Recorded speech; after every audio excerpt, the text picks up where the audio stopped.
Rip in your brain, feel the adrenaline rush. Going fist and kicks, the pain we can't hush. And then MMA fighters, we're the real tough guys. Breaking down barriers, we aim for the skies.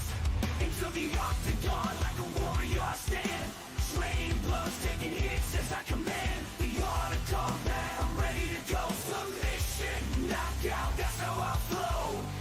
Unleashing the fury like an untamed beast. Locked in a cage where strength is released. Striking precision, grappling with my golden octagon. The stage we ignite.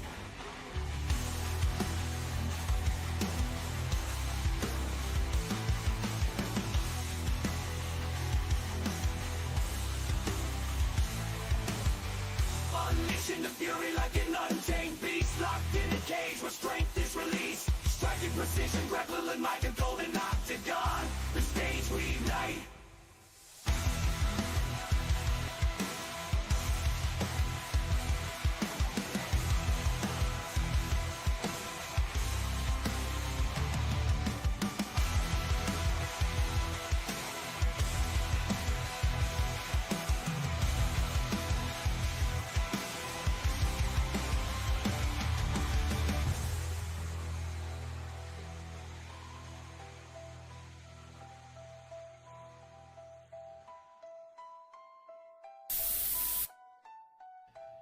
And we are live. Welcome to the Golden Octagon MMA Podcast with your hosts, Matt and D Rose.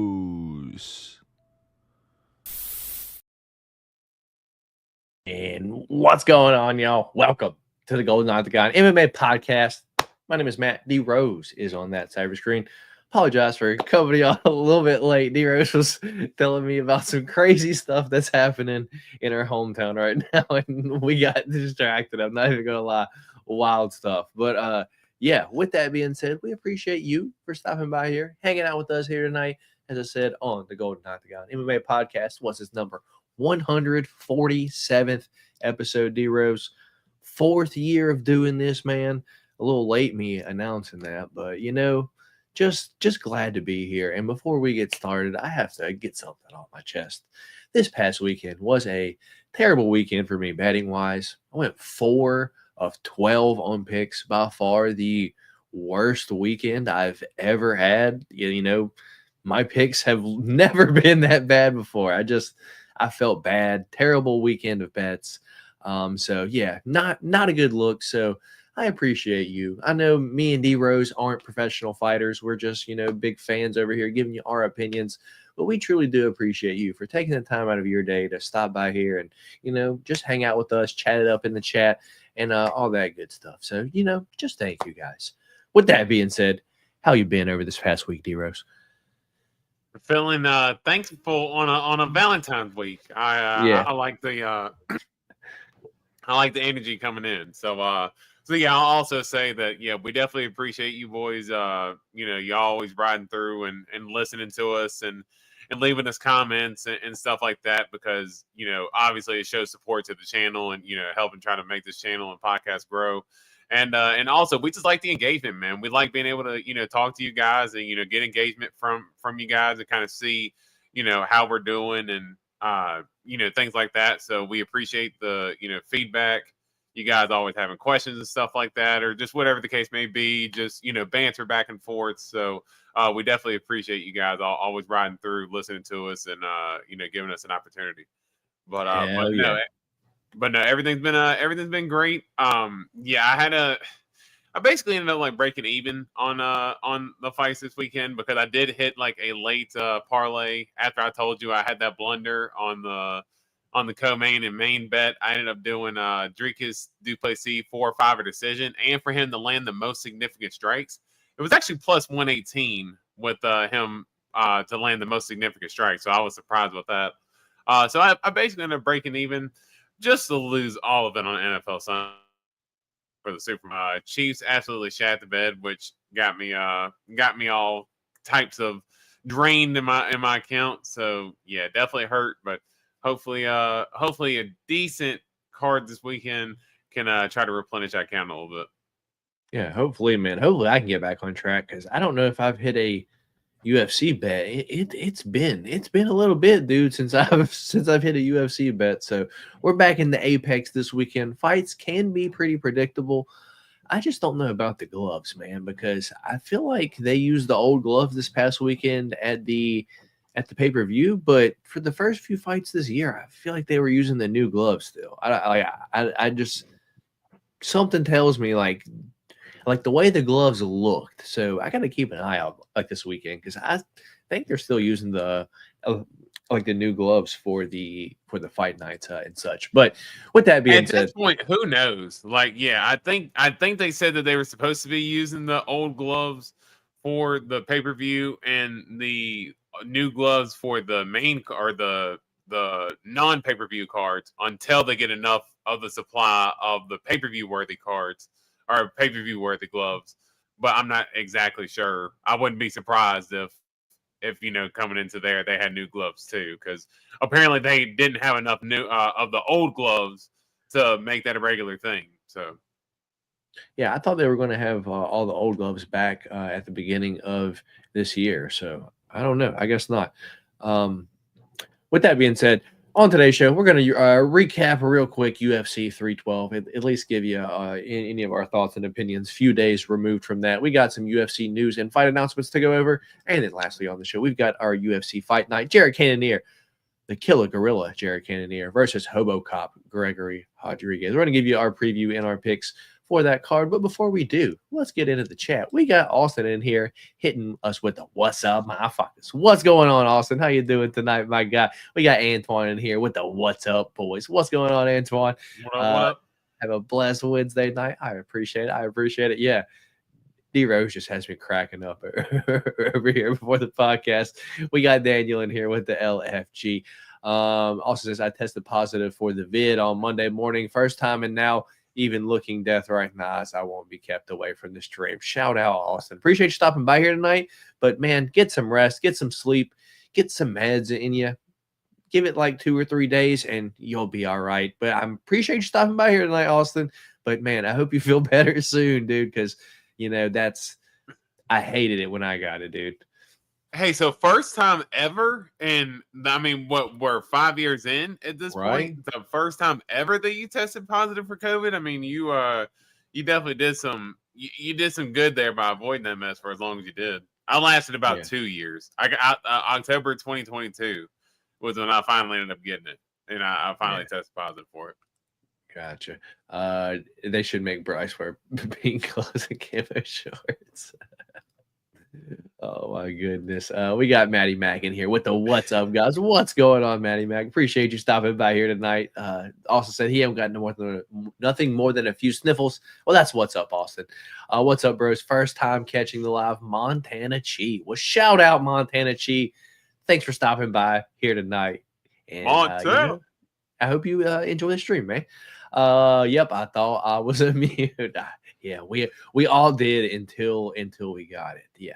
With that being said, let's jump into the show. Our UFC 312 recap. So we'll just kind of run back and forth. Main event, Dricus du Plessis versus Sean Strickland. In this one, me and you both picked Dricus 4-5 decision. That is indeed what happened. I just thought Dricus just had a good performance. After the fight was over, I see a lot of people mad at Sean Strickland because he was saying till the death Dutchman all week, but did Sean Strickland fight any different than how he normally fights? I don't think so. Like, I don't know what else you expected from him, because that's how he fights every time. He either overwhelms his opponent or he gets overwhelmed, and he got the overwhelming. Dricus just had a good game plan, and he came out with the dub. Anything on the main event, man? I thought it played out, very similar to how I thought it would. I didn't think that it would be as one-sided for Dricus, but it was a great performance from him. And I think the reason why, people are upset with Sean is just because he tries to carry around the bravado and this attitude. And you hear about stories of him, like, apparently they say, because I was watching the ESPN post fight and I heard Dean Thomas's rant where he went off on Sean Strickland, and he had said that there's so many like gym stories of Sean Strickland where he's supposed to be this menace in the gym and he's just going to war with guys in practice and stuff like that. But why? it doesn't really why would you do that? right. Well, and that's the problem, is that he's doing it in practice, but it's like you're doing stuff in practice that you're not able to bring into the actual fight. And that's what is kind of frustrating people the most too, is that there's stuff that he's been able to do that the people have seen. He just doesn't seem to want to pull the trigger when he's in there in the octagon. And it did seem like that he was lacking a little bit more to pull the trigger, because, I mean, I got to say, in that first fight, I thought Dricus won as well. But, I mean, Sean Strickland did rough up Dricus a little bit. Even Dricus' eye was closed for the most part. Battered his face up pretty good. And in this fight, I mean, I thought Dricus just ran away with it, man. I mean, it wasn't close. So Sean Strickland did look a little bit more slower in this fight than he did in that first fight, just in terms of the pace and output. But I think a lot of it was just due to Dricus, just the brute force that dude is, man. Just the way he was able to land the kicks, body kicks, head kicks. I just thought it was a complete performance from Dricus. And he really didn't even use much of the wrestling either. Did it all mostly striking, and had a super clean performance. And I thought he won all 5 rounds. Yeah. Once Sean Strickland's nose got broken, it was just over. He would just kept trying to fix it. And it's like, dude, it's not a good look for the judges. You're clearly hurt. Like, even if no strikes were thrown the entire round, you lost the round because you're clearly being damaged by just hurting yourself because you're just breaking your nose back and forth, dude. I don't know. Just not a good look, man. But yeah, nothing else for the main event for me. What did you think about him kind of calling out Alex Pereira after the fight a little bit? I kind of like it because I think he's planting seeds, as far as what could be next for him. Now, I will say that I did like what Dricus said after the fight, was that, hey, he was kind of in the moment. I believe it was Glory, the movie that he said he was watching earlier in the week, and that's what, he was kind of in the mood. The "Is there anyone else" line came from that movie, so he's just, he was kind of in the moment. But he did say, hey, Hamzat is next. He was very determined to let everybody know that Hamzat is the next fight. I do like that he's planting seeds for Alex Pereira, for a potential future fight, because Dricus did say that he would like a big name like Alex Pereira on his resume. And, I mean, I'll be honest, just as awkward as Dricus is with his style, man, I mean, I could 100% see him giving Alex Pereira some problems, man. Just, if he's able to work that pressure in, get some wrestling in, who knows what Dricus could do, because he's a strong guy. But I do like that he was able to stay steadfast with it and say, hey, the Alex Pereira fight's down the line, but what's coming up next is Hamzat Chimaev. Fair enough. Co-main event, Zhang Weili, Tatiana Suarez. Dude, this one was a fight that I could not wait to watch. I'm a huge fan of both fighters. Early on when the fight first got announced, I picked Weili. As the fight got closer, I was doing more fight study, and I just saw Weili get taken down with ease. And when the fight started, dude, Tatiana pretty much got Weili down with ease, dude. I'm like, damn, if the rest of the 4 rounds go like this, it's like, this is a wrap. Easy fight for Tatiana, dude. But I actually messaged you during the second round. And I'm like, dude, Tatiana is gassed. It was like midway through the second round, and I could already see. I was like, oh, dude, she's cooked. She's got nothing left. But somehow the fight ends up going to decision, man. Weili wins somehow all 5 rounds. I don't know how the one judge had her win in the first round. I thought she got controlled the entire round. Maybe a little bit of damage there at the end, but it is what it is. My thing is I don't know anyone that's going to beat Weili down at 115.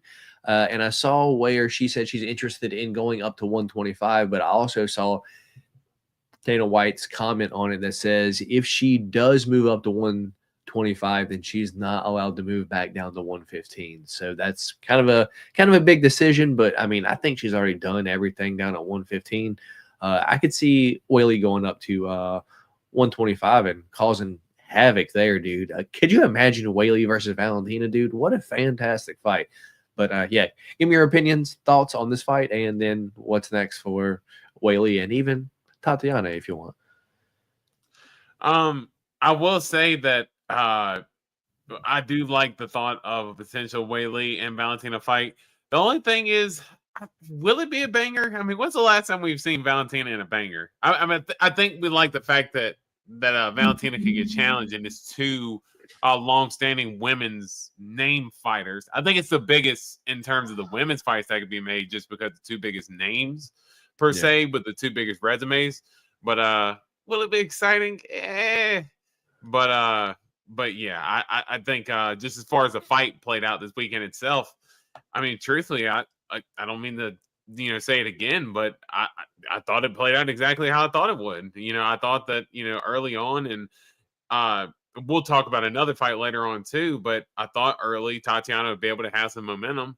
But this is something, taking such a big step up in fights.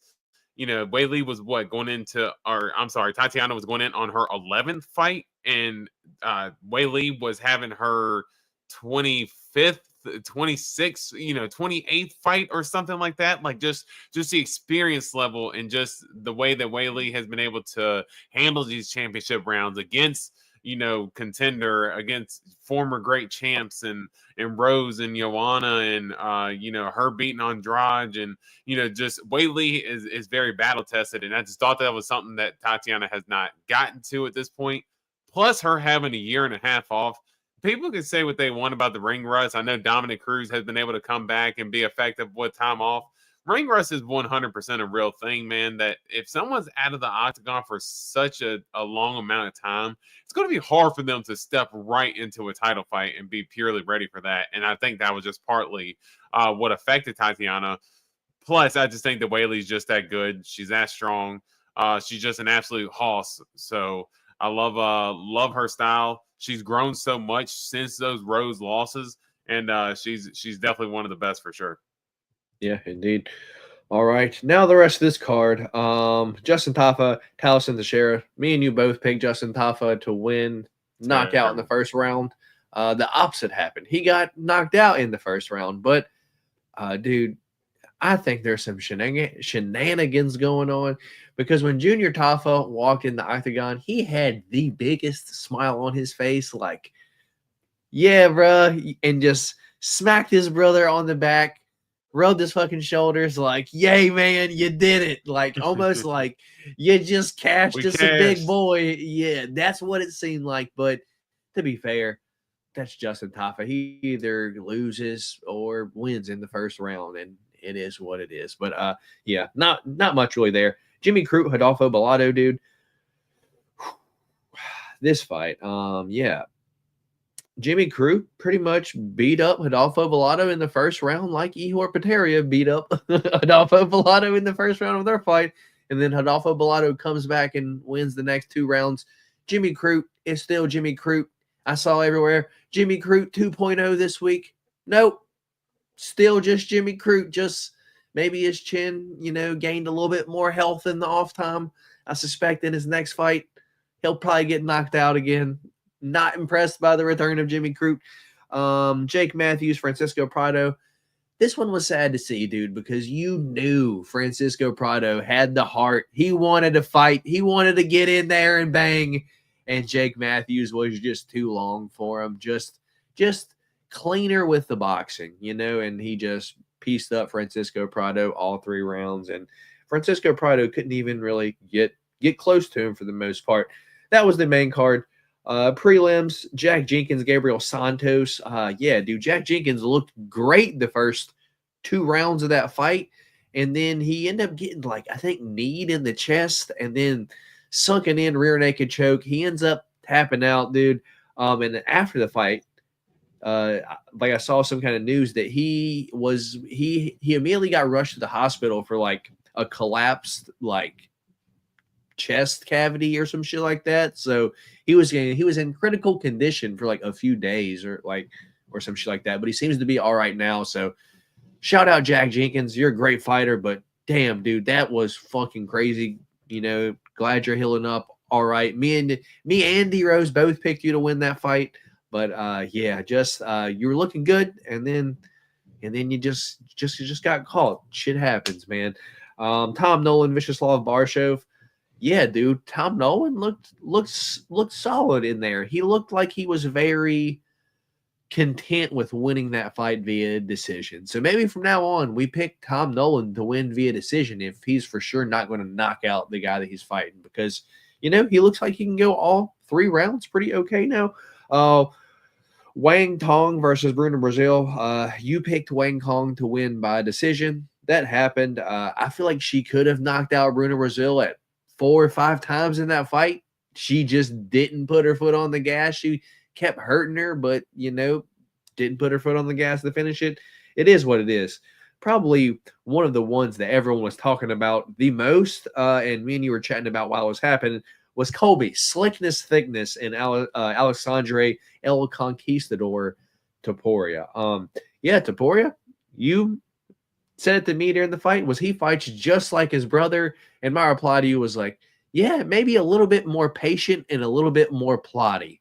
And yeah, that's Alexandre Topuria. It's Ilya, a little bit more patient, a little bit more plotty, maybe not as much power.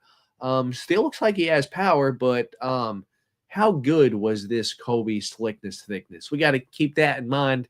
We don't really know shit about Colby thickness either. So with that being said, early prelims were Rongju, Cody Steele, where they just honestly, this is contender for round of the year right now. Round 1 between Cody Steele and Rongju. They just went in there, fucking pulled down their pants, let their dick and balls hang out, and we're just whipping it at each other. Just seeing whose dick was bigger, dude. Like, it was fucking crazy, dude. It was absolutely nuts. Jonathan, the captain, Melcalf, Kevin Jusay, Melcalf wins via decision, and Quillen Sal killed versus Anshul Jubilee, dude. I knew at this point, dude, my night was in the shitter from this point. When I picked Quillen Sal killed to win by finish and the fight to start round 2 in almost every one of my parlays, because I expected him to go out there, shoot a takedown, just not even let fucking Jubilee have a chance in the first. He went out there, threw one punch and knocked the dude back to India from Australia, dude. Just absolutely smoked him. I'm gonna pass to you. Anything on the prelims, man? Prelims were pretty solid. If I'm being honest, I think the prelims might end up being a little bit better than the main card for the most part. That Gabriel Santos and Jack Jenkins fight, that was a great fight. Jack Jenkins looked great. Sharp head kick landing there in the first round, rocking Gabriel Santos. Santos got his wits together and ended up using some of his wrestling himself there, but he kind of started taking over with the wrestling, and Santos having Du Bronx in his corner, kind of having a Du Bronx-like performance there as well, getting rocked early on, but coming back to get the sub later in the fight. So, hey, Gabriel Santos is able to kind of be like a little mini Du Bronx in terms of fighting like that. Hey, we could be up for some entertaining fights from him. Tom Nolan looked solid, good distance management. He didn't get cracked too hard from Borshev in some of those exchanges, and even if Tom Nolan did get cracked by Slava Claus, he looked solid. So, good win from Tom Nolan. Wang Tong, I think just trying to get back on the horse here. Keep the trains on the track. Don't need to do anything too crazy. Bruno Brazil kind of fed up. I mean, to me personally, I felt like that was a kind of a very winnable fight for Wang Tong. I felt like that was kind of a get right fight for her, and that's how she treated it. I thought the Topuria and Thickness fight, I didn't think that fight was terrible. I thought Topuria, as I told you, I thought he looked like his brother in terms of not everything was as clean as him, But the way Alessandro just did kind of like the plotting and, kind of like was just weaning and kind of setting up his punches, that kind of, that up and down, the way they move in and out. That was almost a crystal clear version of Ilia Topuria from what I saw from Alessandro. And they said that so a good portion of why Alessandro took that time off, I think, what was it, about 2-3 years in between fighting, he did take a lot of time off to actually help train Ilia full time, to kind of help get him ready too. And that's what Ilia has now kind of turned the favor around and started training Alessandro and trying to get him right as well. But you could definitely tell that Alessandro and Ilia trained together, look very similar. I'm going to be excited to see Alessandro moving forward. Colby Thickness almost looked like that dude could make 125. He looked like he was almost like way too small for bantamweight. Like I just felt like the size difference was. I'd like to see if Colby Thickness can make 125, because I think he could be pretty solid. He has some pretty decent strikes, so I'd like to see him have another chance. That Rong Zhu and Cody Steele fight. I mean, obviously early on in the year. Can you imagine what Volk does to that dude on the weekly basis? Just what happens to Colby Thickness training with Volk? Because apparently that's his like main sparring partner. Could you imagine how often he gets smoked by Volk?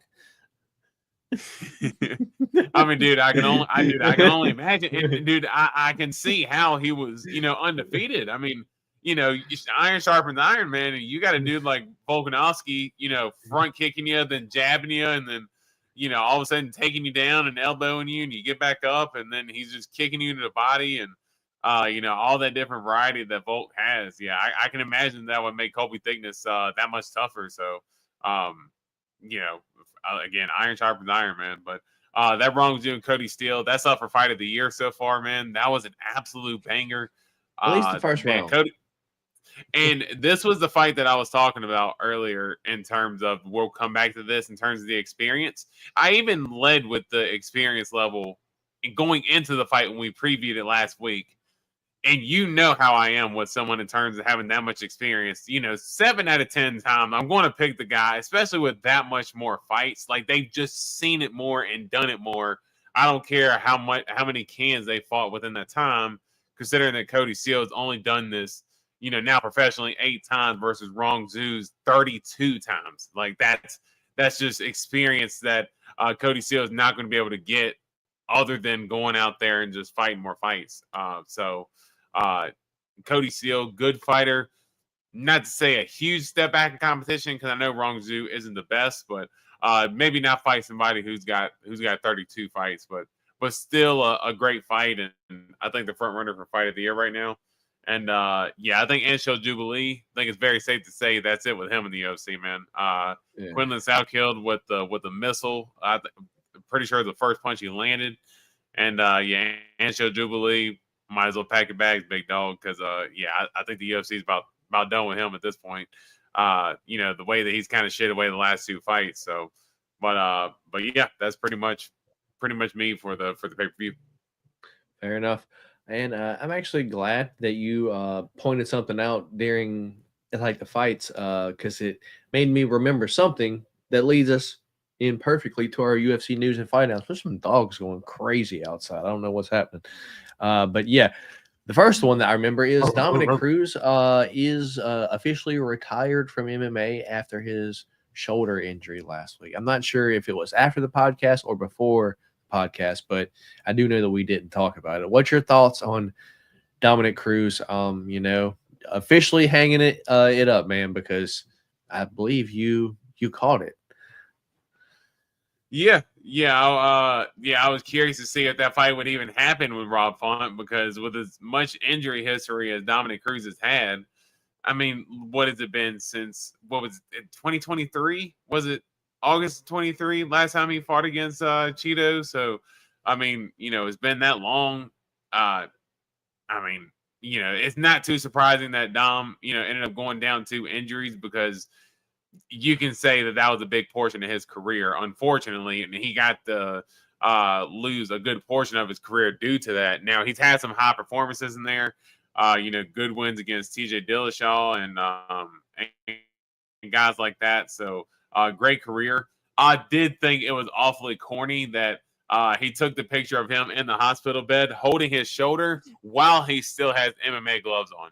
Like, that was absolutely so corny that, like, you couldn't take the gloves off. Like, oh, so you went into shoulder surgery with your gloves on? Like, get the hell out of here, dude. No, you didn't. Like, you just ended up doing that for, like, stupid photo creds to basically say that, hey, I was training when this happened. Like, hey, we get it, dude. You were training and you got hurt. Take the gloves off before you take the picture. You look like a dork.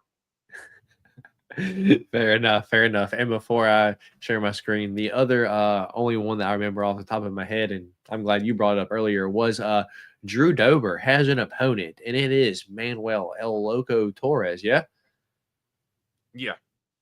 going to be an absolute banger, dude. That's a banger.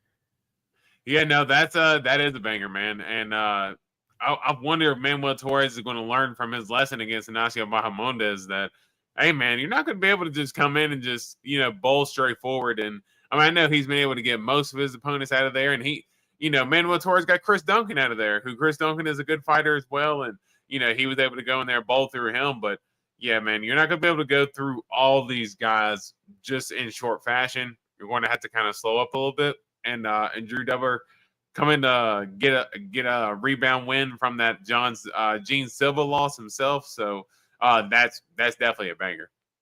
Hell yeah.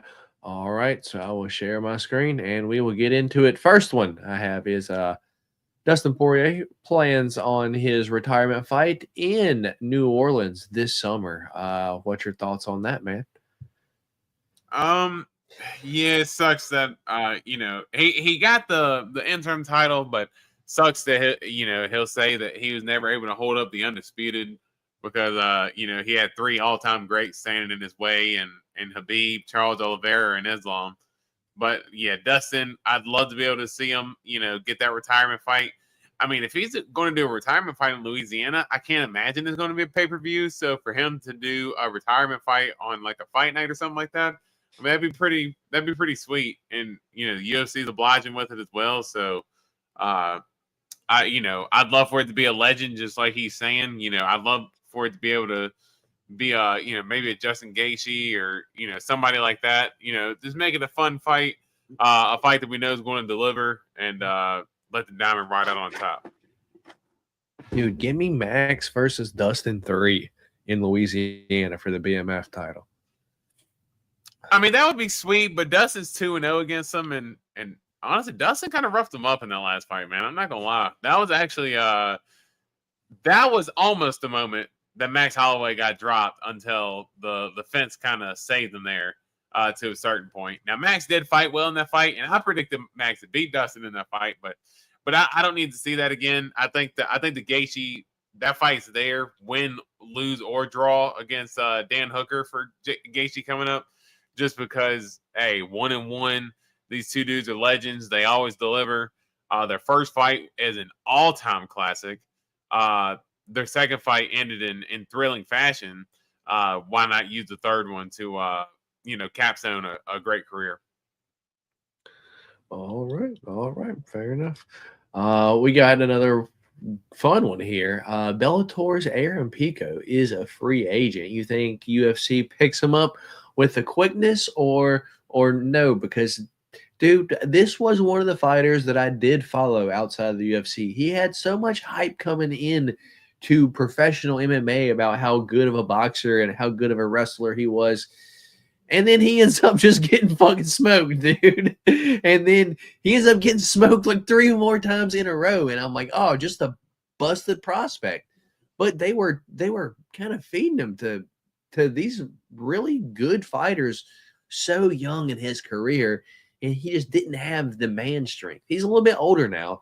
So I guess what's your thoughts on this whole Aaron Pico situation? Well, I did hear I cannot remember and I guess it would just be not the last pay-per-view, but the pay-per-view before. I did hear Dana White say that him and the team are interested in signing Aaron Pico. signing him to the UFC. So I think that's a good sign. I did watch a little bit of Bellator. He was one of the fighters that I would watch often as well. And, he's a fun fighter, man. I think, he did get matched up, as you said. He won his first fight in spectacular fashion. I think he beat a pretty decent dude. And then after that, they started kind of matching up against top guys. And this is like his second and third professional fight. And I think he only had like 2 or 3 amateur fights before that. So he's pretty much coming in, 18, 19 years old, fighting, 26, 27-year-old guys who have had, 15, 20-some fights at this point, when Aaron Pico is just a young man still learning the game. And I think that's why he had such bad losses early in his career. He kind of had a little bit of that Cody Garbrandt effect to him, to where he was going out there and just, as your term, you would say, slinging dicks. Just go out there, sling dicks at people, and, hey, whoever's going to put each other out first, let's do it. But I think, as you've seen in Aaron Pico's last few fights, his game has been a little bit more refined. He's using his wrestling a lot more. If he can outbox somebody, he'll do it, but he's using them both and blending them together well. So I think he's just starting to hit that peak in terms of, how to utilize his game to his full potential. I think now's the perfect time for the UFC to come and snatch this guy. Fair enough. Can't wait to see what happens next. Let's see what else we got. We got UFC 315 headlining Montreal to return to Canada. So the card's probably going to be fucking ass, because apparently UFC hates Canada. Terrible. Dude, all their cards have been like. What can you imagine? What's the pay-per-view going to be for up there? The headlines that I have seen, like, jokes, and I wouldn't be surprised if it's actually the truth, is Kayla Harrison versus Julia Pena for the co-main, Shavkat and Bilal for the main. Now, I mean, that could be, 2 pretty decent fights, but then at the same time, those are 2 fights that need to be both co-main to a different fight. Yeah, well, and the problem is that both of those fights are going to be 5 rounds, and man, I just think it's going to be really tough for that's going to be a hard sell for that Montreal crowd, and they just don't seem to stack the pay-per-views well up at all in the first place. So yeah, hopefully they do right by Montreal this time coming around. But man, if they do it like the last couple of times, man, it might not be that good. Yeah, they won't. They won't, dude. Yeah. I would not be surprised. Just speaking about her, the Venezuelan vixen, I guess, tweets coming soon, but also a duck. So maybe Kayla Harrison is not it, dude. Well, I mean, I know she's been calling out Amanda Nunes. I mean, I don't know. I just don't know if that fight would happen. I mean, I don't see why. I mean, Amanda literally dog walked her that whole last fight. I mean, there's no reason for that fight to happen. But I don't know. Interesting. Shit, I dropped my phone. I saw a comment. I just really want to like this one. Nobody is. Man.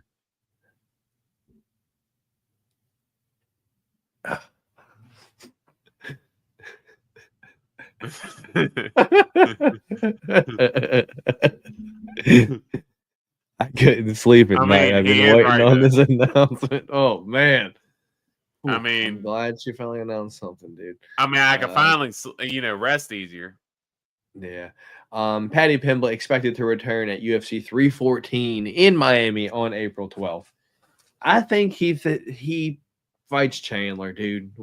What's your final opinion before this gets announced? Because it's going to be soon. Yeah, I think it's Chandler as well. I like the fight. I think in terms of, projection for Paddy Pimblett, I think that's the perfect matchup in terms of it's going to be somebody who's tough, who's going to give you a lot of resistance. But I do think that's somebody that, in terms of if Paddy can weather that early storm that Chandler's going to bring, I think Paddy's going to have a good shot at beating Chandler. And as we've seen, Chandler has been able to get taken down. Dustin Poirier submitted him at one point before. Yeah, and Patty can be dangerous with his jiu-jitsu, man. We saw that nasty guillotine that he put on Bobby Green. So yeah, I think Michael Chandler is a fight, and I think that should be the fight. It makes the most sense. The UFC needs to make it happen. And if it is Moicano, what's your immediate thoughts on that? That would be dope as well. I would just think that would be a tough turnaround for Moicano coming in so quick. Now I know that fight, obviously it didn't go the way that Moicano wanted it to, but I wouldn't be surprised if Moicano was to want that Benny Dariush fight back, because I do think in terms of ranking, that fight would necessarily mean more for him. It would mean more for Moicano to fight Dariush rankings wise than it would Paddy Pimblett. So I don't think necessarily it'll be Moicano. Again, I'm with the Chandler train.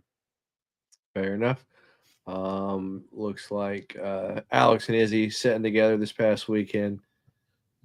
Let's see what's happening here. That's dope. I like that Izzy's going on like a grand tour with his former opponents, you know, being guys that, you know, he had a little bit of animosity for at some point in time to now he's kind of, you know, buddying up with them and stuff like that. I like it.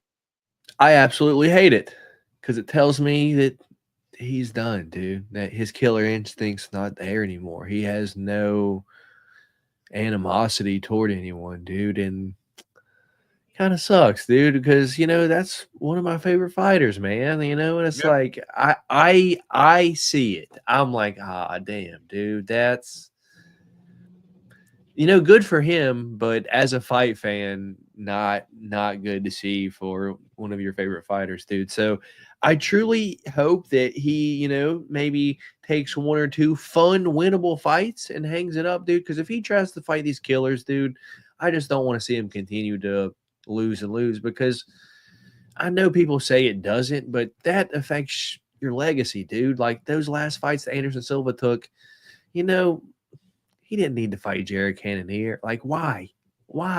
Like, you know, like, what are we doing here? Like, that's just some shit that I just don't want to see. Fighting Uriah Hall in the Apex.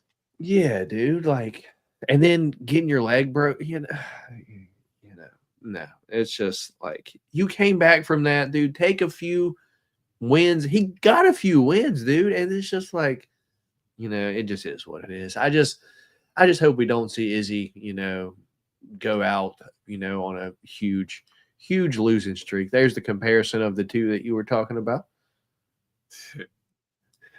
It's more like I said, more or less just kind of like that stance. Not necessarily the whole fight style, but that stance is very similar. Yeah.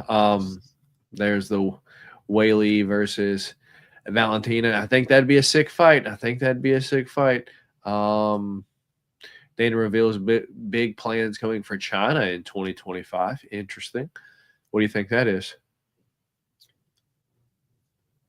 Have they already done the PI over there? I think it's in the works, maybe. Yeah, maybe that's going to be coming. I don't know. It seems like something like that. I don't think it'd be something in terms of a card. Dude, what did you think about the nasty cut that Tatiana got on her knee from the cage, dude? That was wild, huh? That shit looked gross. Yeah, it did. And even, you know, Tatiana asking about it in between rounds, like, yo, how bad is it? Like, you know, that's something that, you know, she probably feels like hell too. I'm sure it probably was from her just, you know, her knee rubbing against that mat pretty hard. No, she, like, you know, like they found when it happened, and it was like when she like shot in on it, her like leg hit the very, very bottom of the cage and the mat. So like at the very, very fucking bottom, like when it like connects there, and it has like no give at all, and it just fucking sliced their knee. Damn, that is that was absolutely gross, man. Yeah. I mean, again, it didn't matter in terms of the fight, but just in terms of visually, that's gross as hell. Yeah. Let's see what else we got here. PFL. Yeah, I don't care. Let's see what else. Anyway, you don't care about the PFL? How dare you? No, because they're cutting all the fighters because they can't pay them. It's on, baby. Biggest fight of my career. And you want to know what that is? It is right here. We've got Josh Emmett taking on Lerone, the Miracle Murphy. That is going to be UFC Vegas 105, April 5th. It's going to be headlining UFC Apex card. What's your thoughts on that one, man? That's an interesting fight. And, it's interesting that, Lerone Murphy, he got tagged up a little bit in that last fight against Danny Ige. Danny Ige dropped him early on in that fight too. And hey man, if you're gonna get hit by Josh Emmett, man, I think outside of Ilia Topuria, you're talking about the biggest power puncher in the division. Man, Lerone Murphy, he's a good fighter, man, but man, it's gonna be a good test for him. Josh Emmett obviously ain't no punk. Again, I know I say it a bunch now, but man, just imagine how tough that dude is to go 5 rounds of Ilia Topuria and even getting 10-7 in one of those rounds and still went to the decision. That dude's just as tough as they come in Josh Emmett. And that's a good matchup for Lerone Murphy to see where he's really at. Yeah. That being said, give me Lerone Murphy to win that via decision. Antoine wanted to know, do you think UFC Africa will ever happen? I don't think so anytime soon now because I don't know. I think there would have to be like talent come from Africa, like comes from Dagestan right now before they would like think about it. They've only they went to Russia one time ever since like the invasion of all the Russians. So it's like, I don't know, man. They do go to Abu Dhabi, but that's kind of a whole different thing. It's like, man. And also, what's the infrastructure like? I don't know. How about you, D-Rose? Yeah, I just think as far as anything right now, I mean, the idea sounds nice. I don't know if there's necessarily the biggest money just in terms of big turnouts and stuff because they just don't have a lot of stars, kind of from that area that I think would be able to headline just in terms of, okay, you have Dricus, but you're not going to put Dricus and Izzy and Kamaru. You're not going to put all those guys on the same card. You're just not, because you're not going to be able to get the return on investment in terms of, seats and crowds and stuff like that. So, yeah, I just think it'd be hard right now. Yeah. And what are your thoughts on Lerone Murphy? He's 33. This has got to be his time to go, right? Yeah. Yeah. As you said it perfectly. If it's your time to go, your time to go is now, man. It's now or never at this point. Yeah. And it looks like D-Rod got a fight signed. Who do you think that's going to be? I don't know, man.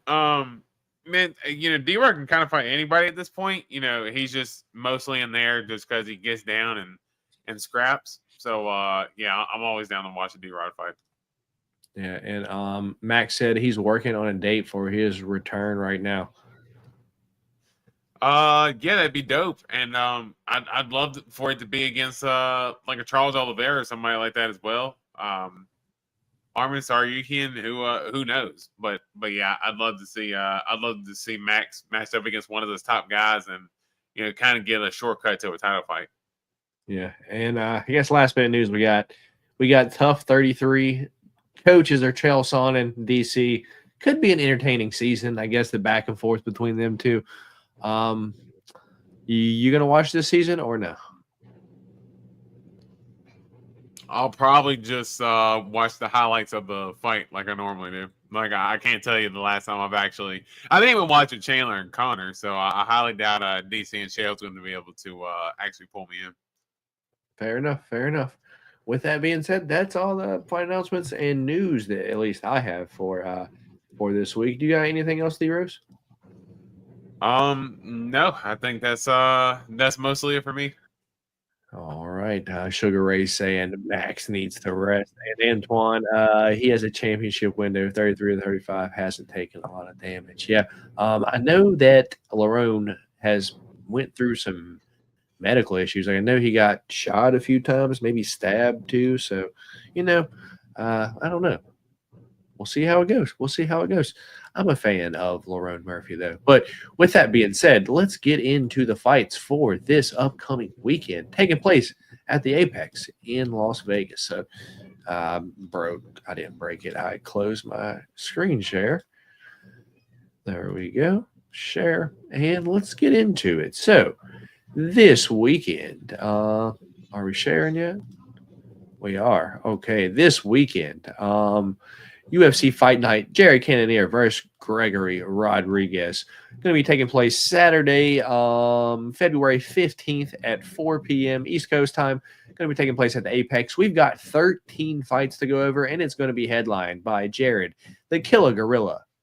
Jared, the Killer Gorilla Cannonier, taking on Gregory Hobo Cop Rodrigues. We've got Calvin Cater taking on the Moroccan Devil, Yusuf Zalal. We've got the Golden Boy, Edmund Shabazian, taking on the Mindless Hulk, Dylan Budka. We've got Ismail Bonfim taking on the Black Wolf, Nazim Sadyakov. We've got the Black Belt Hunter, Adolfo Vieira, taking on the Butt Fumbler, Andre Petrosky. We've got Jose Delgado taking on Connor Matthews. We've got Angie Overkill Hill taking on Ketlin Souza. We've got Jared Flash Gordon taking on Mashraban Rizaboev. Rizaboev sounds familiar. We'll talk about that in a little bit and how me and you talked about that fight earlier in the week. We've got Rafael Esteban taking on Jesus, the Chef Aguilar. We've got Gabriel Bonfim taking on Chaos Williams. We've got Vince Morales taking on Elijah Smith. We've got Walter, the Clean Monster Walker, taking on Don't Maze. Didn't forget. And then our opening fight, curtain jerker, if you will, we've got the Raging Panda, Julia Avila, taking on Jacqueline Cavalcanch. I believe that's how they say it. Fights that fell off this card were Juliana Miller versus Carly Judice. Man, I love me some crispy Carly Judice. I'm upset that fight fell off. Juliana Miller withdrew. Could you imagine what would have happened to her in that fight, D-Rose? Juliana Miller. Yeah. Juliana Miller, and she just fights like a zombie at this point. So she would have got fucking packed up. It might be good that she didn't fight. Yeah. Jacob Malkoon versus Adolfo Vieira was on here. Gabriel Bonfim versus Renat Fakhretdinov was on here. Interesting. Billy Ray Golf versus Nikolai Veretinikov was on here. And Jared Golf versus Caillou Fernandez was on here. Jared Golf still on the card. Gabriel Bonfim still on the card. Adolfo Vieira still on the card. But aside from that, everyone else, does not get the chance to fight. Did you say Jared Golf? Huh? Did you say Jared Golf? No, Billy Ray Golf. Jared Gordon? I may have said Jared Golf right now. I don't know. Who knows? Yeah. I just thought I heard a Jared Golf. I was like, are we dropping a Detroit Lions reference now or something? Or oh, goodness gracious. All right. With that being said, anything before we get started, D-Rose, or are you ready to jump into this shit? No, let's jump right on in. All right, let's see. What do you guys got to say before we get in? Any word on a replacement fight for Dom Cruz? That fight got canceled in Seattle. Yeah. Does Rob Font have a replacement? I don't think anything's replaced for him yet, but I'm sure he'll have a replacement there, right? Yeah, I'm sure they will. I mean, when's the Seattle card in a few weeks? Yeah, I wouldn't be surprised if they found somebody. Rob Font's pretty open to fighting. He just seems to want to be active, but I haven't seen anything in terms of actual opponent yet, though, for Rob Font. Yeah, let's see if we got anything real quick. Now, Rob Font's up for taking short notice fights. He's been on the end of being the one to step up, and he's let guys basically, take short notice opportunities with him as well. Yeah, so not yet. Not yet. Rob Font don't have a replacement yet, but it's February 22nd, so we still got a few weeks. So I'm sure he'll he'll have a replacement Austin. It wouldn't surprise me. I think primes are different. Yeah. All the cool shit they got nowadays, it wouldn't surprise me if some of these fighters fight deep into their 40s. So anyway, D-Rose, first fight of the night, we've got the Raging Panda, Julia Avila, taking on Jacqueline the Nightmare Cavalcanti. Julia Avila is 9 and 3 years old, 36 years old, 5'7" and a 69-inch reach, while Jacqueline the Nightmare Cavalcanti is 27 years old, 5'8" and a 70-inch reach. Currently, odds for this fight: Julia Avila plus 500. Jacqueline Cavalcanti minus 700. This fight has increased odds so much. I saw it maybe Monday. It was like plus 300, minus 450. And I was like, yeah, Cavalcanti's going to win this fight pretty easily, because after Julia Avila returned after having her baby and taking all that time off, she just looked bad, dude. And she just doesn't look like she has that same fire anymore. And if I'm going to be honest, I think fucking Cavalcanti just pieces Julia Avila up all 3 rounds. She's tough. So she'll probably last all 3, but give me Jacqueline the Nightmare Cavalcanti to win this fight via decision. I currently have her parlayed up because I was able to win some. I didn't win anything. I got some money back from one of my Super Bowl bets because Xavier Worthy did score the longest touchdown. I do have her parlayed up right now at minus 575 that I did earlier today. I have a $46 7-leg parlay. $46 to win $921, all money lines. But the first leg is Jacqueline Cavalcanti at minus 575. But which way are you going here, D-Rose? Yeah, and I think for Julia Avila too, a lot of inactivity on her part as well. And as you said, she came back a mom, and she's a little bit older and tenured in her career at this point as well. So I don't know if she necessarily has that same fire that she used to have. I don't think Jacqueline Cavalcanti is necessarily a world beater by any means, but I do think that, a little bit more active, younger, more athletic. Give me Jacqueline Cavalcanti by decision here. All right, fair enough. Me and you both on the Nightmare via decision. So we'll move on to the next fight, being Walter, the Clean Monster Walker, taking on Lord Kong, Don't Bet Mays. Walter Walker, 12-1, 27 years old, 6'6" and a 78.5-inch reach, while Lord Kong Mays is 33 years old, 6'6" and an 81-inch reach. Currently, odds for this fight, got that parlayed up too. Walter Walker, minus 238, your favorite. Don't Mays is plus 195, your underdog. Over-under on this one set at 2.5. Over 2.5, minus 180. Under 2.5 is plus 140. Yeah, I think Walter Walker takes down this sleepy-headed fool all 3 rounds because look at him in the picture. He's already tired. He's asleep in the picture. He just has dude, I don't know how he's in the UFC. He's a huge dude, super athletic, but about as motivated as a potato. So I'm going Walter Walker to win this fight via decision. Which way are you going here, man? The motivated potato, Dontel Mays. Dude, he reminds me of that dude that got head kicked. That came in there with his arms down and got head kicked in the PFL.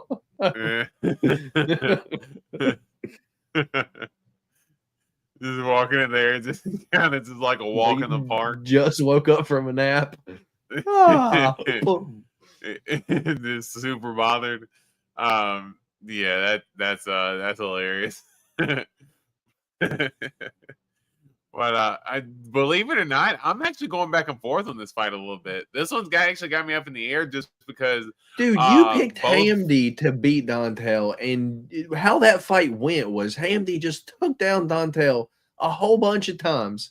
And you don't think Walter Walker is going to do the same thing?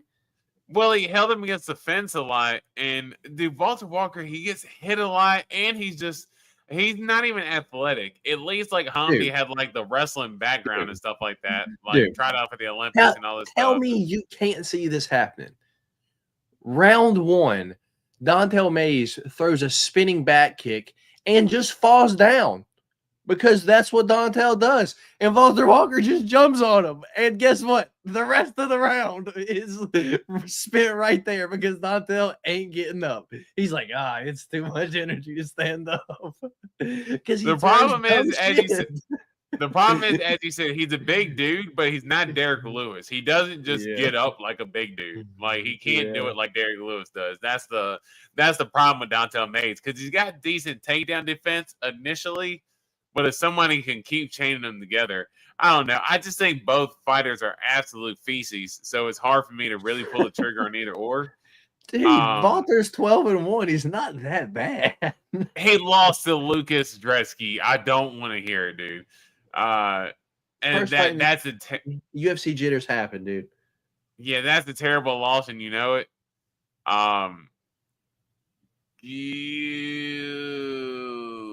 Give me. Go ahead and do it.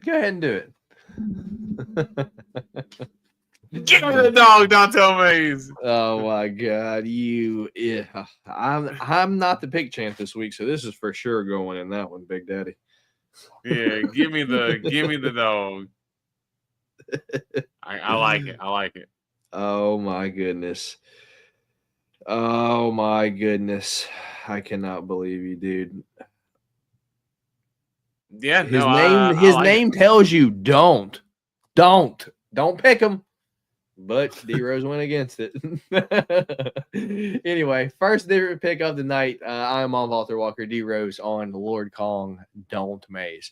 Next fight, we've got Vince Vendetta Morales taking on Elijah Swift Smith. Vince Morales, 16-8 overall, 34 years old, 5'7" and a 70-inch reach. Let it be known, this is his second run in the UFC now as well. Second fight in his second run. Elijah Smith, 7-1 overall, 22 years old, 5'9", 71-inch reach. And this is his first fight coming off the Contender Series where he fought Aaron Toes 'em up Tao. He had a bunch of hype coming in. I know trains at CKB, trains with Kai Car France, spoke a lot of good things about Aaron Tao, but Elijah Smith just kind of looked very unimpressive and won by decision. And, he didn't look like he was too confident winning that fight either. That being said, this fight, I don't get these odds. And these odds are plus 130 Vince Morales. Elijah Smith is minus 155. Over under on this was set at 2.5. Over 2.5 minus 298. Under 2.5 is plus 220. I got Vince Morales to win this fight, D Rose. And I know Vince Morales has got some tricky submissions, so it wouldn't surprise me if he ends up catching Elijah Smith with one of those. But if not, I think Vince Morales wins this fight via decision. So give me Vince Morales, the underdog here. Which way are you going, man? Yeah, I think the big thing for Elijah Smith in his Contender Series fight is that he definitely looked like an unfinished product. And seeing that, against Tao, he was a big favorite going against Tao. And, size difference, he was much bigger than Elijah Smith, was much bigger than Tao was as well. And that fight ended up being like a little bit of a dog fight. So it made Elijah Smith have to dig deep, which I do think that Elijah Smith has a little bit of that dog in him. But I think this goes back to an earlier argument that we were talking about earlier in the podcast with the fights from last week. This experience level, man. Elijah Smith going into his 8th fight, and Vince Morales is going into his, 24th, 25th fight, or 9th fight for Smith and 25th fight for Morales. I think that's good experience. As you said, second stint in the UFC for Morales as well. It's had a good list of competition during that time. I actually, funny enough, I like Vince Morales as well. I like him by decision. I think Elijah Smith is a very tough dude, very young, good athlete. I think he's going to have some potential, but I think this is just a little bit of a step up for him at this point in his career. All right, fair enough. Me and D-Rose both on the dog in Elijah Smith. We'll move on to the next fight. Gabriel Mahatinia Bonfim taking on Chaos, the Ox Fighter Williams. Gabriel Bonfim, 16-1, 27 years old, 6'1" and a 72.5-inch reach, while Chaos, the Ox Fighter Williams, is 30 years old, 6 foot and a 77-inch reach.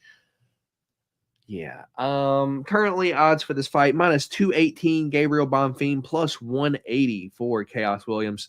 Gabriel Bonfim, over 1.5 is the over under on this one. Over 1.5 minus 154, under 1.5 is plus 120. Yeah, D Rose. Kind of wanted to jump the gun when I started talking about Chaos Williams here, but dude, as we've seen Chaos Williams in the UFC now for a solid like 4 or 5 years, something like that at this point. Yeah, how has he not improved one single bit through the entire time? Like, he still like throws punches like he's just green, and he's had like 3 or 4 striking classes, and he's just the dude that just kind of seems like he just wants to get a hold of you. Like, I get Jeremiah Wells and Chaos Williams mixed up all the time, but to be fair, they kind of fight the same way, right? It's just like they just throw these like kind of sloppy punches. They both got a shit ton of power. They can take you down, but outside of that, they're not the cleanest or most technical fighters. So if they're not going to outmuscle you, outdog you, they're probably not going to win. And in Gabriel Bonfim's last fight, he fought Angelusa, which, I just described, Chaos Williams, Jeremiah Wells. Angelusa is also that kind of same style of fighter, not the cleanest guy, got some muscles, got cardio, going to go all 3 rounds, but if he's not going to outmuscle you, he's probably not going to win. And Bonfim, won that fight pretty easily via decision in his last time, went all 3 rounds. So I think the same thing happens here, man. I think Gabriel Bonfim wins this fight by decision, just being the cleaner, more technical fighter, stuffing takedowns, landing clean jabs, hooks, things like that. So Bonfim via decision for me. How about you, man? Well, and the thing too that you got to think is that Chaos Williams is also taking this fight on short notice. Because he was going to fight Renat Fakhretdinov. Yeah, because Chaos Williams, he's coming in. I think it's about like 3 weeks or so's notice. So not like it's terribly short notice, like a couple days before, but maybe not as long of a camp. I think Bonfim, where he specializes at is on the ground. We haven't seen Chaos Williams really face anybody like that just yet. I do think Chaos Williams, early on in the fight, stuff a couple of initial takedowns. But I think as the fight goes, I think that's something that Gabriel Bonfim, you can probably see some back climbs from against the clinch in the clinch against the cage from Bonfim to get on Chaos Williams' back. I don't think it'll be a submission. I think it'll be a decision, and what will be Gabriel Bonfim just trying to get to the finish line. Yeah, pretty much same. And I don't think that Chaos Williams ever been finished before either. So I don't know if Gabriel Bonfim's the first, but if it was, it wouldn't surprise me. I do have Gabriel Bonfim in that parlay as well. I'll tell you guys when we get all the way done with the entire card, the full parlay that I have, the 7-leg $46 one to win 900 and some change. But anyway, next fight, me and D-Rose both on Gabriel Bonfim. Next fight, we've got Rafael Estevam taking on Jesus, the Fry Cook Aguilar. If you don't know why, I'm sure D-Rose will tell you when it's his turn to talk about it. We've got Rafael Estevam, 12-0, 28 years old, 5'8" and a 69-inch reach, while Jesus, the Fry Cook Aguilar, 28 years old, 5'4" and a 62.5-inch reach. Still kills me how short his arms are. But if there's one good thing he has, it's a fucking guillotine. If he sinks in that guillotine on you, he's probably going to get that motherfucker. Like, I've seen him do it a few times now. Like, hey, don't be silly. Jump the gilly is a quote that Jesus Aguilar lives by. With that being said, we saw Rafael Estevam one time. He looked okay, but I don't know, not too impressive. I do think, let me give you the odds for this fight. Rafael Estevam minus 485, your favorite, and Jesus Aguilar plus 370. Your dog, and that kind of makes sense.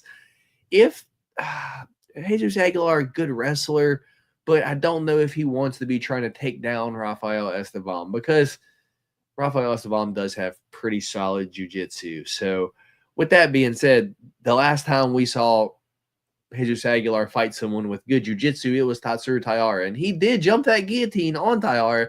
Taira was in that shit for a few minutes, but Taira got out and ended up submitting Jesus Aguilar soon after that. So I think Rafael Estevam finds a neck at some point in here.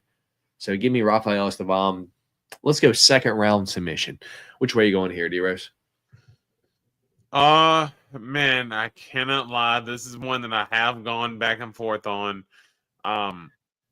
Reason being, I'm just not super impressed with Estevam that much at all. And you know, Aguilar, he has came through as a dog in a couple different times. I mean, you know, he's the fry cook because he's turning Shannon Ross into a chicken tender over here with these club and knockouts. I know you guys have seen the videos where like it's like the AI image of like someone getting punched and they're gonna get knocked out. Then it turns into like the guy walking the dog in the park or something like that. Well, there's one where Jesus Aguilar hits Shannon Ross, and as Shannon Ross is getting ready to fall on the ground folded, it's a guy throwing a chicken tender right in the bowl and seasoning it and then cooking them and eating them. So yeah, it's absolutely hilarious. You got to go look up that edit. I crack up every time I see it. But man, give me Jesus Aguilar. Give me Jesus Aguilar, man. He's came through as a dog a couple different times. I think he's had a good list of competition in the UFC so far. You know, as you said, he fought, you know, Tatsuro Taira, Mateus Mendonca. Yeah, I think good fight for him. And yeah, I think by decision, Jesus Aguilar gets it done. All right, fair enough. We'll move on to the next fight, being Jared Flash Gordon taking on Rajban Rizaboev. Black Jr. is his name. D Rose. I took a screenshot of this. I circled this dude, Rizaboev, because I saw black and I was like, dude, there's no way. Because Rizaboev, I thought it was the dude that fought at 185 and then dropped down to 175. That was like 6'5". We're like, how the fuck is he going to make 170? And when I saw Rizaboev fighting Jared Gordon at 155, I immediately screenshot it and I circled it and I was like, dude, there's no way this guy makes a 155. Like, he was a skeleton at 170. But after further research, it's not the same guy. I don't know if they're related, but they do have the same fight name kind of. So maybe it's his younger brother or something like that.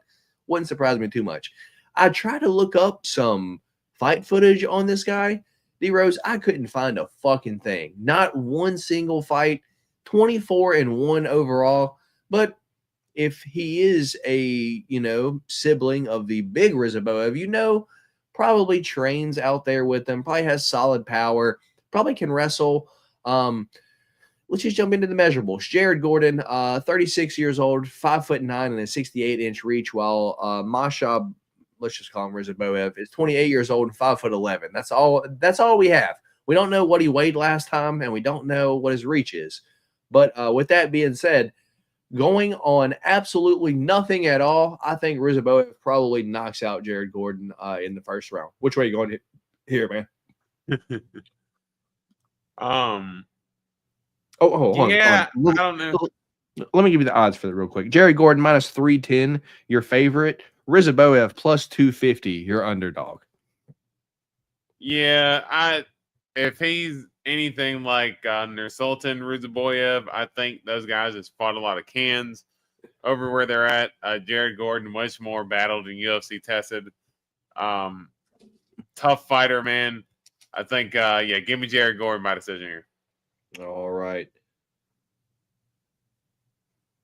I cannot believe the odds are, dude. Jared Gordon should not be a minus 310 favorite over anyone. He should never be that big of a favorite against anybody ever in life, as long as like anybody ever exists. But I'm willing to throw a shot on the dog here. Hey, you can't. I don't think I've picked any of the Rizaboevs in a fight yet. I don't think I'm going to start now. All right, fair enough. Our next different fight, third different pick. I am on Rizaboev, D Rose on Jared Gordon. Moving on, we've got Angie Overkill Hill taking on Caitlin Escatina Souza. Angie Hill, 17-14 overall, 40 years old, 5'3", and a 64.5-inch reach, while Caitlin Escatina Souza is 29 years old, 5'3", and a 63-inch reach.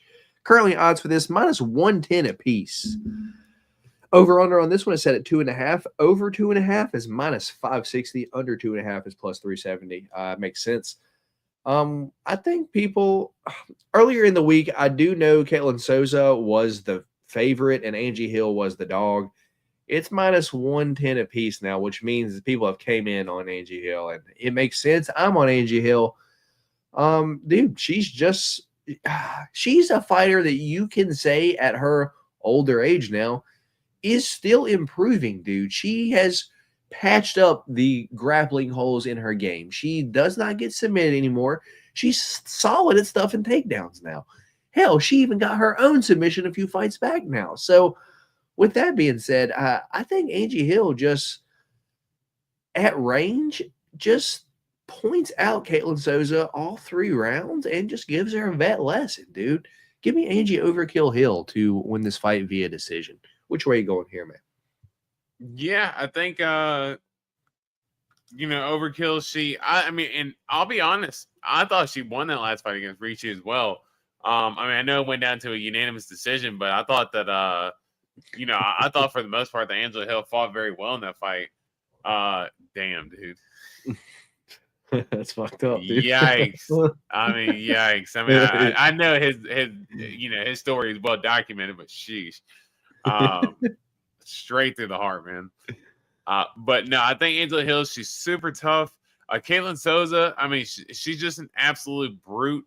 Seeing that in that Uregi fight in her last fight, man, that was just that was an eye opener. I know Uregi leaves her head on the center line a lot, and she leaves herself up to be hit. So seeing Caitlin Souza take advantage of that, being the power puncher that she is, and with that, the way she was able to get that submission so quick, she really impressed me, man. I think I'm going to take Caitlin Souza here. I think I like the dog money here. I like the intensity that Caitlin Souza fights with. As you said, Angela Hill has improved her takedown defense a lot from where she was. But I think Caitlin Souza, she's just a brute. I think she's just going to keep moving forward until she gets the fight to where she wants it to be. That's on the ground. Not to say Angela Hill gets submitted, but I think Caitlin Souza gets it to the ground. That's where she ends up controlling the fight. Let's go unanimous decision for Caitlin Souza. Do you know what made me lean toward that decision? What's that? It was the Denise Gomes fight because they fight the same way. It's the same fighter. Yeah. I wouldn't Big mind power seeing in the hands, submissions. I wouldn't mind seeing Caitlin Souza versus Denise Gomes just swinging dicks in the middle of the octagon. That'd be a fun fight. And then trying to see who can submit each other first. All right. I mean, swinging dildos, maybe. Yeah, man. They're swinging strap-ons in the middle of the octagon. Let's see Caitlin Souza and Denise Gomes swing their strap-ons in the middle of the octagon. You're taking get the strap to a whole nother level. All right, me and D Rose picked different on the last fight. I am on Angie Hill, D Rose on Caitlin Souza. We'll move on to the next one where we've got Jose Delgado taking on Connor the Controller Matthews. Jose Delgado is 8-1. 26 years old, 5'11", and a 73-inch reach, while the Controller, Connor Matthews, is 7-2 overall, 32 years old, 5'8", 71-inch reach, and don't forget that he's a complete fucking punching bag as well. Currently, odds for this fight, +320 for Connor Matthews. Jose Delgado is -410, your favorite. Over-under on this one is set at 1.5. Over 1.5 is -195. Under 1.5 is +150. I think Jose Delgado knocks out Connor Matthews. I want to say the first round, but man, Connor Matthews is a little tough, but he's just there to get hit, dude. Jose Delgado, round 1, round 2 KO for me. Which way are you going here, man? Yeah, man, I like Jose Delgado. Fun fighter, on the Contender Series. He got a win, and he came in on short notice, and you would have thought his opponent was on short notice. The way that Jose Delgado fought, he fought like a man possessed. He got taken down early, fought the storm, came back out in the second round, and got a brutal knockout against the fence. Nasty knees. Jose Delgado's a guy I'm actually pretty excited for coming from the Contender Series. He's one of the few guys that, once I saw his name come up on the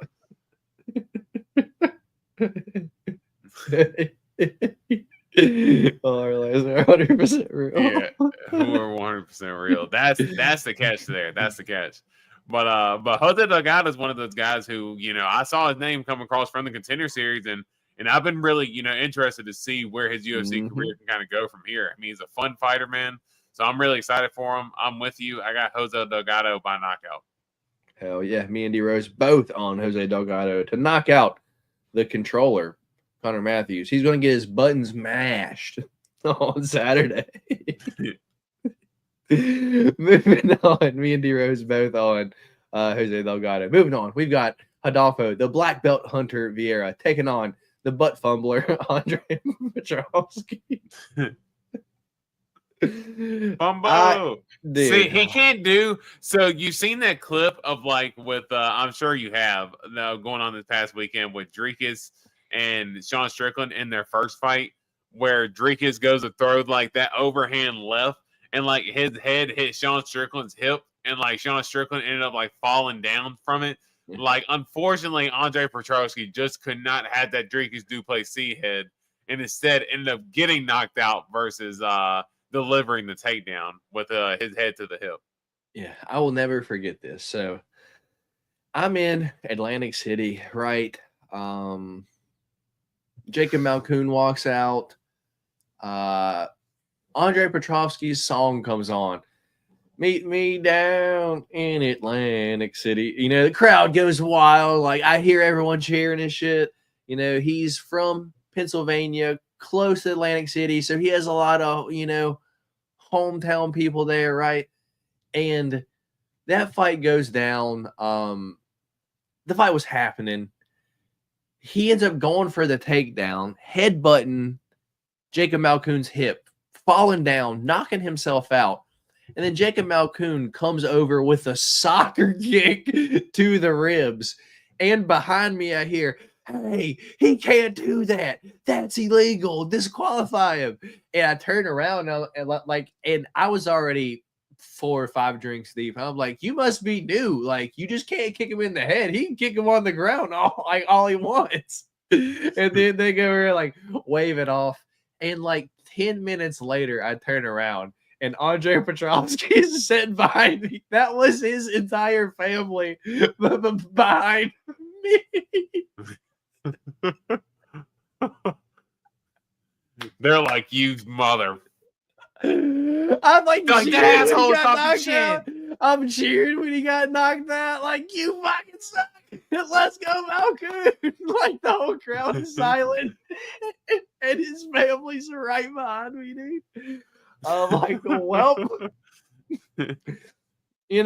we can be fans. We're fans. It is what it is. They have to expect it. They're going to go sit in the crowd. Not everyone's going to be a fan of, your brother, cousin, son, daughter, whatever it is.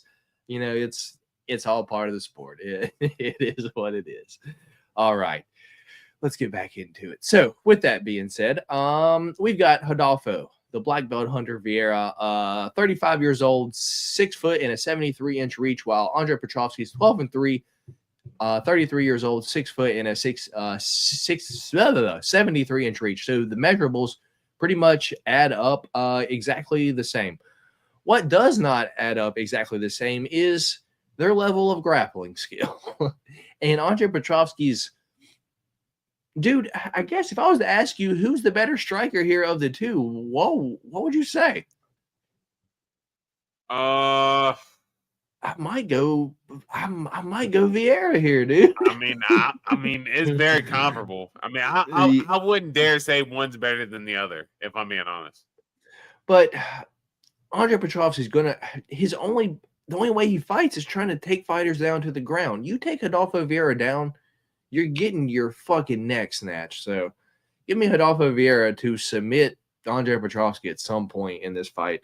Currently, odds for this fight, minus 278, Adolfo Vieira. Andre Petrosky is plus 225. Adolfo Vieira to win by submission is plus 140, though. I don't hate that. Which way are you going here, man? Yeah, I wouldn't. I mean, I know he's got a lot of subs. Petrosky got submitted. Andre Petrosky got submitted by Brian Battle on tough, dude. I mean, you're not getting past Adolfo Vieira 3 fucking rounds, dude. Get the fuck out of here. Yeah, I was going to say by decision, but Adolfo Vieira does not play around. Like, he's got all finishes. All 10 of his wins are finishes, and 9 of them are submissions. So yeah, he really doesn't play around when he gets to the ground. So, and I know that his jiu-jitsu is world class, and I know, we heard Joe Rogan and them talk about it when Fluffy ended up getting him out of there. Just goes to, and man, that win for Fluffy, that win has aged gracefully for him. You know what I mean? Mm-hmm. But yeah, Adolfo Vieira by sub for me. Yeah, Andre Petrosky didn't finish Dylan Budka, and it's just like, dude, Adolfo Vieira's gonna fucking roll him up and fucking smoke him, dude. Like, that's probably one of the most confident plays I had this weekend is Adolfo Vieira by submission over Andre Petrosky, dude. Like, he's just bad. He's just bad, dude. Here we go. Next fight, we got Ismail Maheta Bonfim, 20-4, taking on Nazim, the Black Wolf Sadikov, one of the fighters that I did meet at Nashville when I went. I believe it was a couple years ago now. But Ismail Bonfim, 20-4 overall, 29 years old, 5'8" and a 71-inch reach, while Nazim Sadikov, the Black Wolf, is 30 years old, 5'10" and a 69-inch reach. This is one, dude, that I've been going back and forth on. I don't feel confident on it either way. Over under is set at 2.5 here. Over 2.5 minus 160. Under 2.5 is plus 124.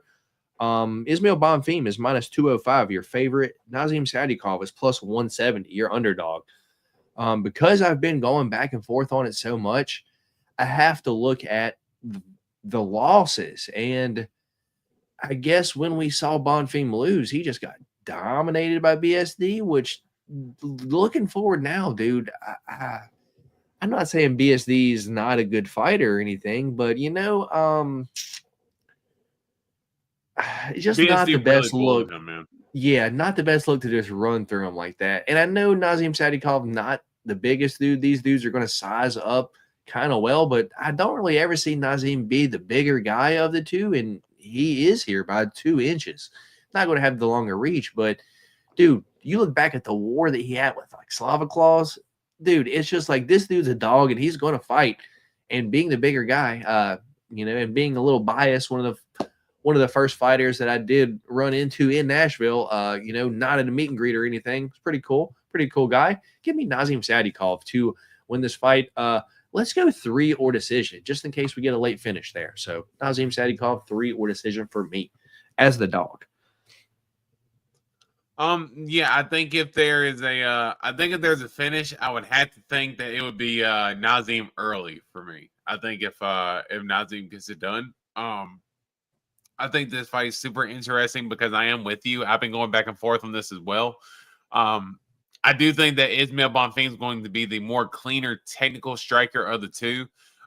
Super clean with some of his striking. We saw it in the Vince Pichel fight. Now, I know Vince Pichel didn't offer the most resistance either, but Ismail did look good on the feet as well when he got comfortable.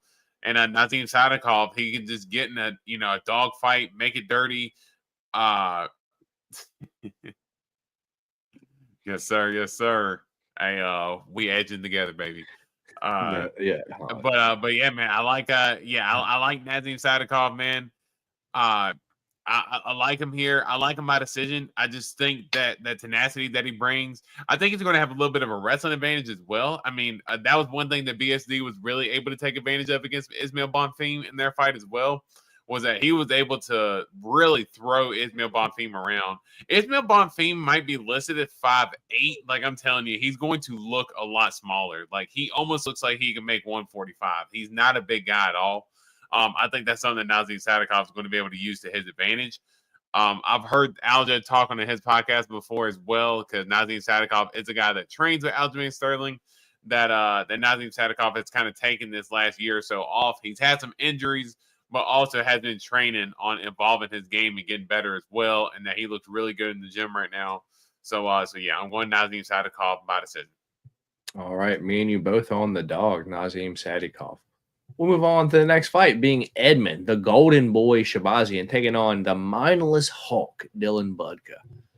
Terrible fight name. Anyway, we've got the Golden Boy, Edmund Shabazian, 13-5, 27 years old, 6'2", and a 75-inch reach, while the mindless Hulk, Dylan Budka, is 7-4, 25 years old, 6 foot, and a 75-inch reach. Currently, odds for this fight are minus 380 for Edmund Shabazian and plus 300 for Dylan Budka. Over under is set at 1.5 here. Over 1.5 is minus 180. Under 1.5 is plus 140. D Rose, if there was a fight on this card that I'm like, good fucking luck, I don't know, it would be this fight, dude, because it's like, yeah, Edmund should knock out Dylan Budka early, but what if he don't? You know, what if he don't? Yeah. Then what? Then it's like, oh, we have a Golden Boy that is slowly turning silver and bronze and going to pewter, and then, might start to crumble up and shatter in the second round because he has no fucking gas tank, dude. He inject this dude with some EPO so he can last all 3 rounds, dude. Your guess is as good as mine here, dude. Which way are you going here, man? And I'm going to agree with you. It's still crazy to see that Edmund is only 27 years old as well. I feel like at this point, he's been in the UFC for a long time. Feels like 27 is a lie. I'll just say that. Just 27 feels like a lie for Edmund Shabazian. I figured at least 31 at this point, but yeah, just crazy to think that he's 27, been in the UFC this long, fought as many guys as he's fought, and still hasn't really made those vast improvements to his game to kind of take his game to that next level. As you said, that cardio is one of the things that we've always questioned Shabazian about, and it's just something that he has not been able to improve on, as well as his takedown defense. In that first round, his takedown defense is pretty strong, but as the fight goes, he just tends to lose his patience. And as he loses his patience and starts to go for it, his cardio just drains. It's hard to really trust him, but Dylan Budka as well is another guy who's hard to trust because, let's just be honest, I mean, he has just really looked that well. Cesar Almeida really pieced him up. I mean, he took Cesar Almeida down in the first round and held him down for a minute or so, but Cesar Almeida got right back up, at the end of that first round, took over in the second round and got the big knockout. I think Edmund Shabazian gets an early knockout here. Let's go round 1 knockout for Edmund Shabazian. I hope so, dude. I would like to see Edmund Shabazian get a knockout here, dude. Am I going to be putting money on it? If there's one thing I can guarantee you that I'm not, if there's one thing I can guarantee you that I'm doing or not doing, it's betting on this fight. Like, that is 1,000% what I'm not doing because I don't feel comfortable calling it either way. All right. Me and D-Rose, Edmund Shabazian, first round knockout. Moving on. We've got Calvin, the Boston finisher Cater. I don't know if I've ever heard anyone call him that. 23-8, 36 years old, 5'11", and a 72-inch reach. He's going to be taking on the Moroccan Devil, Yusuf Salah, 16-5-1, 28 years old, 5'10", and a 72-inch reach. Also, his second run in the UFC. And you look back at his first run in the UFC at his losses, you're like, Elia, Sean Woodson, like those aren't the worst losses, dude. So coming back, he's just been on this tear. Hey, that Ilya fight, real quick, I just wanted to mention this. I saw a clip of him like in that third round because it was basically like Yusuf Zalal talking about his early career. And they were showing clips in that third round. Like, dude, he had Ilya, like Ilya was absolutely gassed, and he was actually walking Ilya down, like piecing him up. Like that was something that I did not remember. And seeing that, I'm like, wow, how did we not see that in that moment? But just crazy now. Dental hygiene. Hey, we just try to keep these bad boys pearly white for y'all. You know what I mean? Speak some respect. Oh my! Day's favorite right here. Yeah. With this fight, dude, I just have to go with this. Is a crossroads, dude. This is a 36-year-old Calvin Kattar, almost 37 now, taking on a not even 29-year-old Moroccan Devil, Yusuf Zalal, that's just looked like a killer in his past few fights. So, although I don't agree with the odds, which are plus 360 Calvin Kattar, minus 470 Yusuf Zalal, over under on this one is set at 2.5. Over 2.5 is minus 230. Under 2.5 is plus 175. I got Yusuf Zalal to win this. Let's go Yusuf Zalal 3 or decision here. I just think Calvin Kattar's a little bit older now, and I think we've seen the best of him, and I don't know if he gets past the young killer that is Yusuf Zalal this weekend. So Yusuf Zalal 3 or decision for me, D-Rose. How about you? Yeah, I think I'll keep it short and sweet here. I think Calvin Kattar, one of the guys who we were hyped on, early on in his UFC tenure, but just has fallen on hard time with the losses as of late. I mean, the Arnold Allen loss wasn't necessarily like really a loss because he tore his ACL in that fight.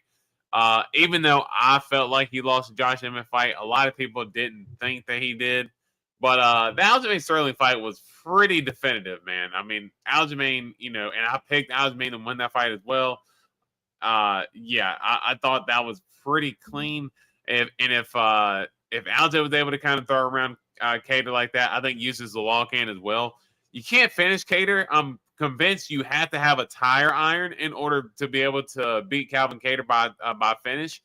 But other than that, I think Yusuf Zalal gets a wrestling decision win here. So let's go Yusuf Zalal by decision. Fair enough. Me and D-Rose both on Yusuf Zalal via decision. And we'll move on to the main event, which is Jared, the Killer Gorilla Cannonier, taking on Hobo Cop Gregory Rodrigues. Jared Cannonier, 17-8 overall, 40 years old, 5'11", 77.5-inch reach. RoboCop Gregory Rodrigues, 16-5 overall, 32 years old, plus 10, 15 years. He's 6'3" and a 75-inch reach. Currently, odds for this fight plus 185 for Jared Cannonier, and HoboCop Gregory Rodrigues is minus 225. Your favorite. Over under on this one, I set at 2.5. Over 2.5 is plus 100. Under 2.5 is minus 130. I cannot believe me and Gregory Rodrigues are the same age, man. Like, he's, I guess, in theory, probably like 6 months older than me, but I just don't. Like, dude, that dude looks like he's about 45. Yeah, I refuse to believe it. I refuse to believe he's 32 at all. He's older than you, dude. So you don't have to worry about it. Yeah, but still, we're not, You're like, I'll be 32 this year. Yeah, I'll be 32 next month. So we're just a year apart. Like, and I still can't believe that. Like, I still don't believe that. Yeah, I think someone lied on his birth certificate. But with that being said, this fight is tough for me to call. I don't think I have any interest in betting this fight, mostly because I don't really know where Jared Cannonier's at, because he's gotten finished or almost finished in his past few fights, dude. You could have said Caio Bahaio finished him, dude. Jason Herzog should have stopped that fight, dude. And I'm not saying Gregory Rodrigues is as good as Caio Bahaio, but they've kind of got the same presence in there, if you will. They have a big presence in the octagon, and HoboCop, I would say, probably has more power. So, He can get chinned, which wouldn't surprise me as well, because Hobocop's pretty chinny. It's just one that I have zero confidence in either way, D-Rose. And so with that being said, I guess I wouldn't mind the over 2.5 plus 100, but I'm not even confident in that. So I guess give me Jared Cannonier to win this fight via decision, just because he's the dog. And, I think it's a coin flip fight. So give me the dog on a coin flip fight. Plus 185, Jared Cannonier. Let's go via decision for me. Which way are you going here, man?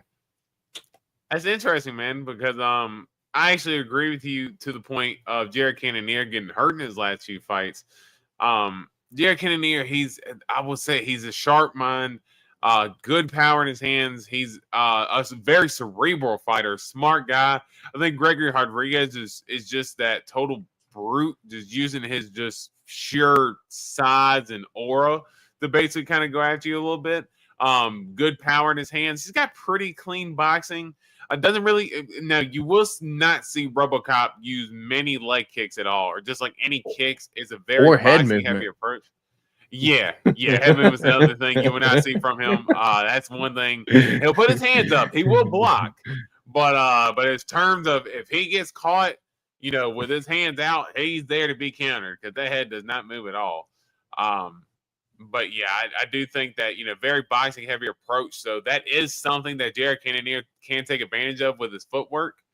I think what's going to play into Gregory Rodrigues' hands is with this being in the Apex. With it being the smaller cage, I think that's going to be able to make Gregory Rodrigues not have to work as much to get into that close distance range, because that was actually one of the reasons why I picked Hobocop to beat Brad Tavares by knockout. I remember we had picked that fight. You had picked, I believe you had picked Tavares as well. And look, I'm not the biggest fan of Hobocop by any means, but if there's one thing that dude can do, he can crack. He's got power. He's going to have the size advantage over Jared Cannonier as well. And I think when Gregory Rodrigues is kind of in those close quarter ranges against the fence, if Hobocop has Jared Cannonier backed up against the fence, it's going to be a long night or short night for Jared Cannonier, because I think Hobocop can end it pretty quick. Jared Cannonier has been a little chinny his last couple of fights, has been hurt. So I'm going to take Hobocop here. I want to take him a knockout. I'm going to say like round 2 or 3. I don't think it's going to be super early. I think Jared Cannonier, I think they end up getting to the point to where they just kind of throw down. Jared Cannonier gets hurt a couple of times. He's kind of like, fuck it, goes out on his shield basically. And Gregory Rodrigues hits him with the one final shot to put him out of there. Fair enough. So we have 5 different fights on this card that we picked differently on. We've got Walter Walker versus Don't Mays, Rafael Esteban versus Jesus Aguilar, Arizaboa versus Gordon, Hill versus Souza, and Cannonier versus Rodrigues. So not going to do the main event just because don't really care too much about it. And then I'm not going to do Gordon versus Rizaboev just because, I don't really know a ton about it. So our 3 different picks for this fight will be Walter Walker versus Don't Mays, Rafael Esteban versus Jesus Aguilar, and Angie Hill versus Caitlin Souza. So not bad. That means I have one favorite in Walker. Esteban is a big favorite, and Angie versus Caitlin Souza is even money, minus 110 apiece. So, yeah, should be taking that strap off your shoulder this weekend, D-Rose. Hey, dogs been barking the last few weeks, man. So yeah. Hey, I got some dogs. I got some dogs. Yeah. With that being said, I let you guys know I did have a $46 bonus bet for my Xavier Worthy longest touchdown in the Super Bowl. I have it on a 7-leg parlay, heroes. All money line, 7-leg parlay, plus 2002. $46 bonus bet to win $921.25. The legs are Jacqueline Cavalcante, Walter Walker, Vince Morales, Gabriel Bonfim, Angie Hill, Jose Delgado, and Adolfo Vieira. That is my 7-leg parlay. Think we cash it. I think we cash it. Yeah. I mean, that's not terrible. That is I not know terrible. you're going against me on a few of them, but $346, might as well launch it, try to win 9 hundo. But yeah. With that being said, anything else before we get out of here, man? No, man. Good pod today. Glad to be back. And hey, we're gonna try to keep this strap over here again this week. And man, hopefully we try to make some money this week. Again, I kind of broke even last week, but hey, I'll take that over much of nothing when it comes to UFC. Hopefully we can take it and flip it and turn it into some big winnings this weekend. So let's try to clean them up this weekend. Yeah, 313 should be cool. I just hope Alex just knocks out Uncle Live. Of course, it should be a badass card. The co-main and main are super forward. Super looking forward to those. I haven't looked at the whole card as a whole just yet, but I'm going to imagine that it should be the way they're starting to stack it up now. Seems like it's going to be a banger. Hell yeah. So with that being said, I don't have anything else. I'll be here for a Change to Cheddar. When do I do Change to Cheddar this week? Because we got some UFC cards coming out on Friday, D-Rose. Do I do Change to Cheddar Saturday? What do you think? I got time to do it Saturday, right? Is it night cards? Is it a night card? Well, yeah. Well, it's like 4. I mean, I don't got to work Saturday, so I mean, I can get up early Saturday morning, like 10, 11 a.m., do Change to Cheddar then. Because trying to do 2 lives on a Friday, it's like people get confused on like which live's which, and they're in here asking about cards on the fight stream, so it's tough. Sure. Understandable. Yeah. I'll probably do Change to Cheddar probably Saturday afternoon or Saturday morning sometime, because we got Topps Finest coming out Friday. So I'll catch you guys Friday for Topps Finest, unless I find some blasters like a few of y'all have been finding, because I've been seeing Walmart's have Topps Finest blasters are like already out. I stopped them on my way home from work. I didn't see anything, so I didn't get lucky enough to find any. But I hope that you guys all have a fantastic week. I'll see you guys Friday for Topps Finest Rip. I'll see you guys Saturday morning for Change to Cheddar. And D-Rose, anything you want to let the people know before we get out of here, man? No, I think we should be good to go. Hell yeah. So we got also saying thanks to the Golden Gangsters for another fun stream. Hell yeah. Shout out you, Austin. Hope you feel better, brother. So with that being said, my name is Matt D. Rose on that side of the screen. We appreciate We appreciate all of y'all for stopping by here and hanging out with us here tonight. Remember, if you're betting on fights this weekend, don't be betting all your money, at least not what you can't afford to lose, because at the end of the day, it's a fist fight and anything can happen. So with that being said, my name is Matt. D. Rose is on that side of your screen. And this has been the Golden Octagon MMA Podcast, and we will catch you guys later. Peace.